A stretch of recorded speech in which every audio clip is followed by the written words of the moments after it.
Progressing our squat pattern into a counterbalance squat, we're going to need something that we can find at the gym or around the house that weighs anywhere between 5 and 25 pounds. And we start by basically picking it up and getting into our squat position as we've talked about. So our feet are going to be shoulder width apart. Our toes are going to be pointed forward. And it is okay if they point a little bit outward, but we want to make sure that our full foot is on the ground and our full foot is grabbing the ground with good contact.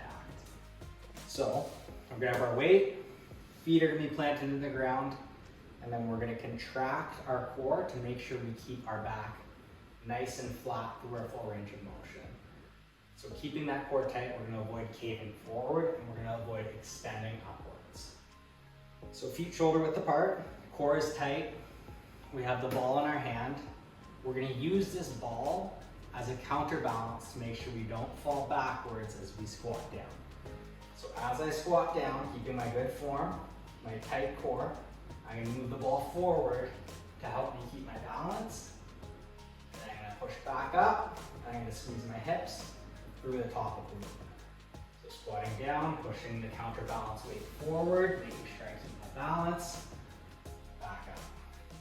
One thing we might find as we're going through any sort of squat progression or movement is that without a counterbalance, as we squat down, we start falling backwards, and that could be due to range of motion in our ankles or our hips. So the ball should help, but if we still find ourselves kind of falling backwards or our toes sliding out, another thing we can do is use a wedge, or we can grab something small like books or plates and put those underneath our heels to make the range of motion a little bit easier on us.